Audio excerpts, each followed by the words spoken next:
A Longing in the Fog, Chapter 7, First Part. Mizuki, your grace, called out what was distinctly the voice of an old man. Is that you, Zangelson? What is your business with me? Replied the voice of Duchess Mizuki Dandorian. Though it was fuzzy, it came from what seemed to be an enormous throne. From the sound of it, she wasn't sitting bolt upright, but rather languidly draped across the arms of the chair.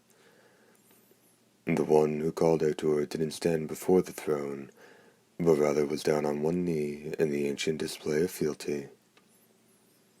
A short while ago, this item was left in the square before the main castle gates.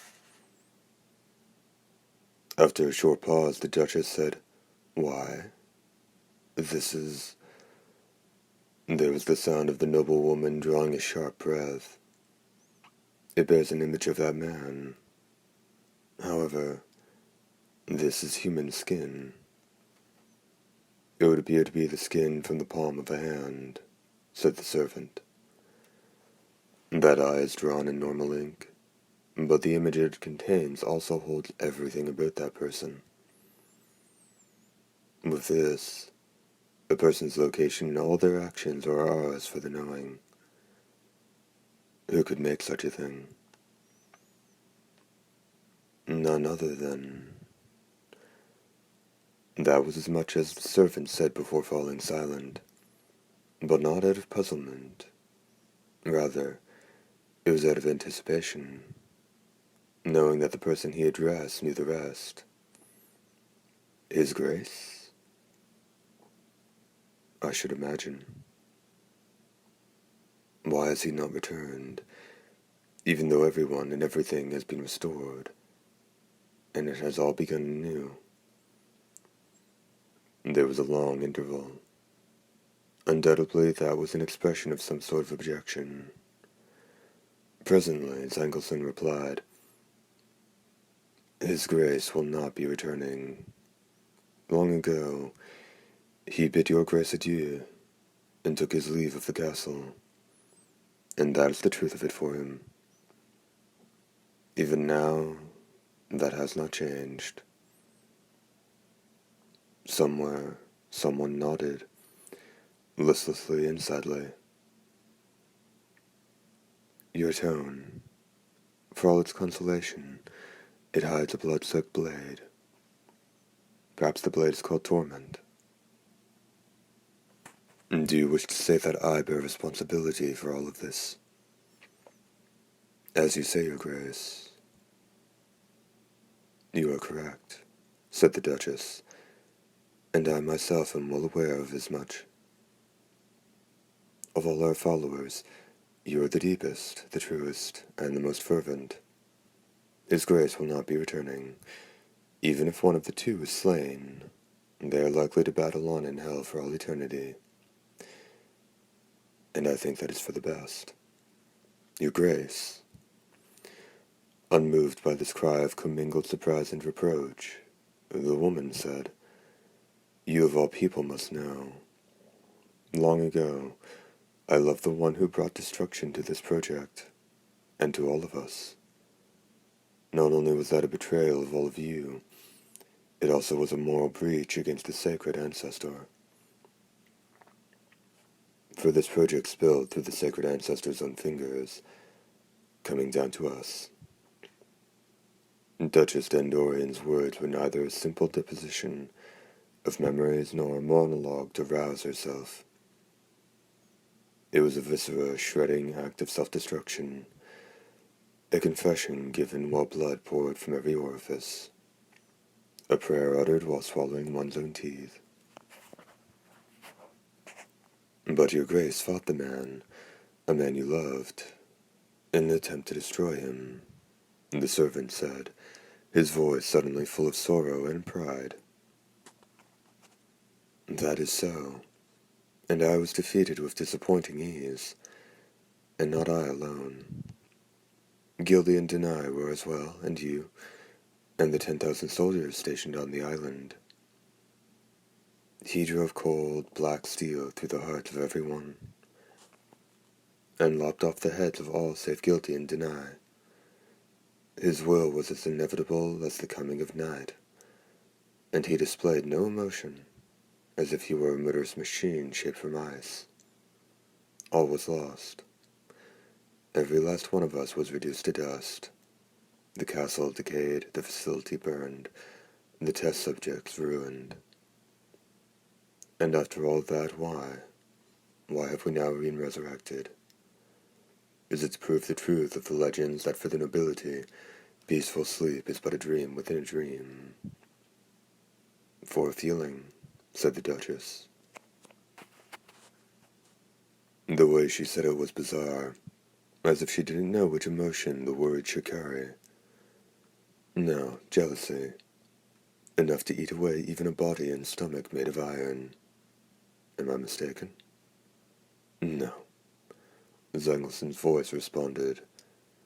That is correct. However, that is not the full extent of it. The silence was the Duchess's creation. Kindly return that to me, said the servant. I shall keep it. The exchange was conducted in the mysteriously swaying fog, or rather, it was nearly conducted. That will never do, Your Grace, said a rough voice that left the fog in turmoil, fleeing from the speaker like a coward.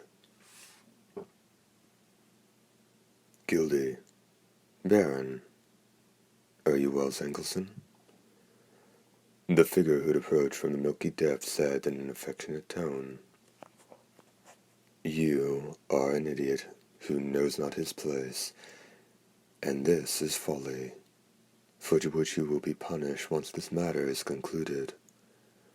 Your Grace, kindly give that item to your humble servant Gildy. She declined, saying, I cannot. But you must, the Baron countered, denying her in turn.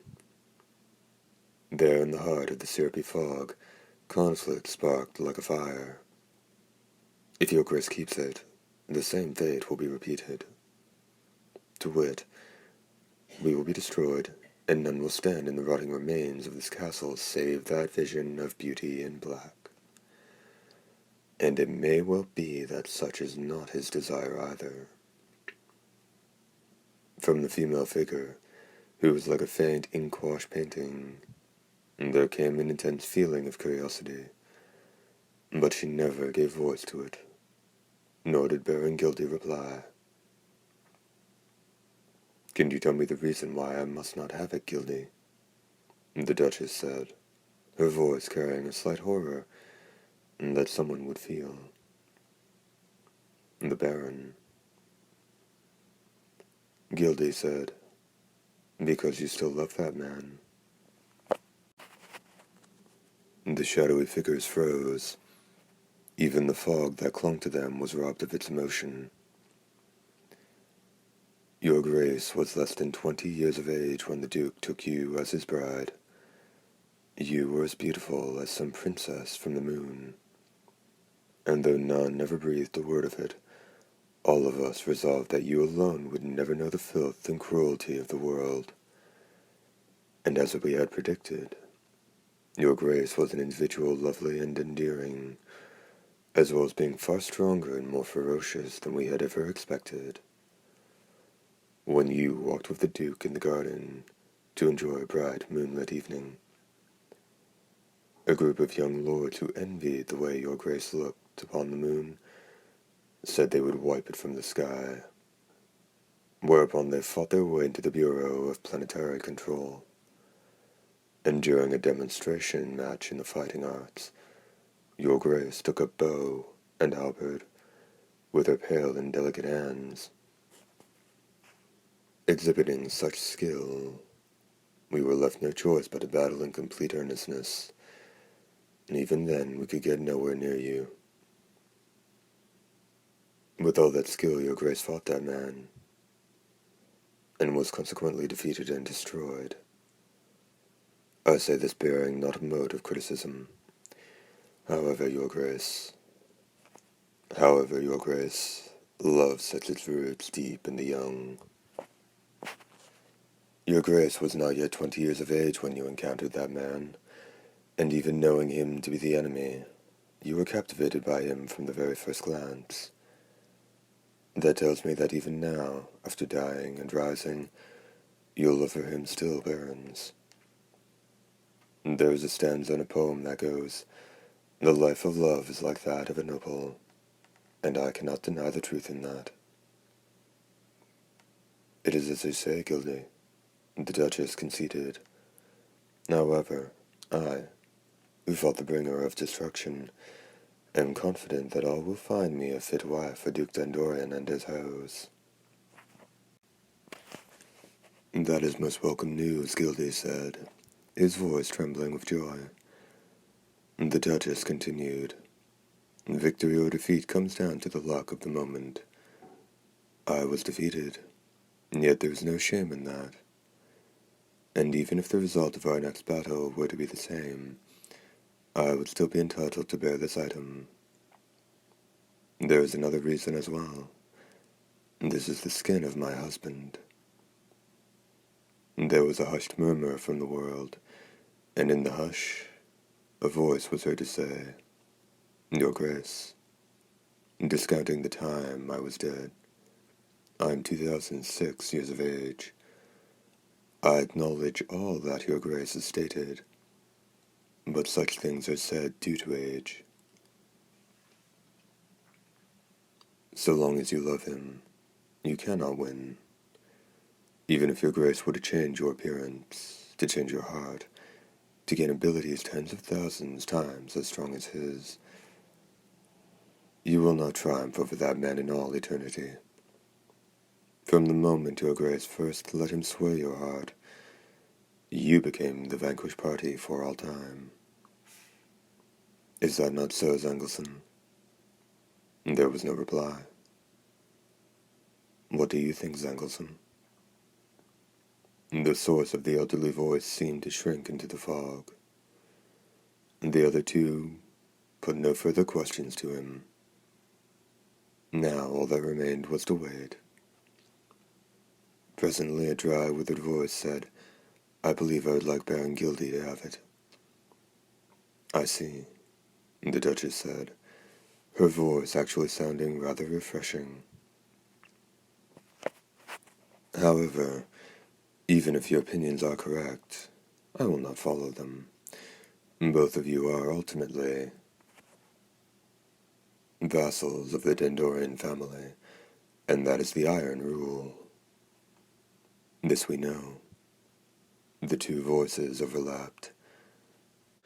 They had a ghastly ring to them, as if the speaker's outward mental strength counted for nothing, and some innate difference in nature had been hammered into the marrow of their bones. Very well then, Gildy, I shall be keeping this. I am hardly the sort to not know their own heart, and my heart says that the two of you are correct. However, Gildy, there's an arrow that missed my heart and remains stuck in my soul. It is I who made his Grace suffer his present fate. And even after my destruction, that arrow has shaken me without a moment's respite. I must confess, I wish to do battle with that man for my heart and my soul and his Grace, Duke Dios Dendorian. And why is it that his Grace left this for me rather than making use of it himself? I am of the opinion it is his Grace's wish that the woman who betrayed him exact his revenge on the one with whom she was unfaithful. Cruel though it may seem, I must follow through. I will slay that man without fail. Have I made myself understood? The Duchess's voice was filled with such distress, it would have made any who heard it want to cover their ears. The answer she immediately received brimmed with the same distress. You mustn't do this, Your Grace. By all means, leave it to me, your humble servant, Gildy. This was a battle of wills between not two but three people, and no matter what form the contestants imagined their conflict would take, they never could have predicted what actually happened. Suddenly a different presence had come into being close to the trio. Judging from its position, it had undoubtedly entered through the doorway. But even that thought didn't occur to the other three due to how truly overwhelming the presence was. Yet when they tried to learn anything more about the new arrival, they couldn't sense a thing. While the owner of the presence was there, they also couldn't help but feel he also wasn't there. The following words seeped into the ears or brains of the group. I shall take that. A heartbeat later, three speechless people prostrated themselves, in compliance with the iron rule of the nobility. What is to be handed over shall be given to the one who should receive it. No ill will is to be harbored, no matter what results from this action. They had neither the will nor the right to inquire as to what that weird final sentence was supposed to mean. And just as abruptly as it had come to be there, the presence departed. No one moved. And no one spoke aloud the name that now occupied their minds, the sacred ancestor. And the piece of skin her husband had left, containing everything about Dee, was suddenly gone from Duchess Mizuki Dandorian's hands. First part, end.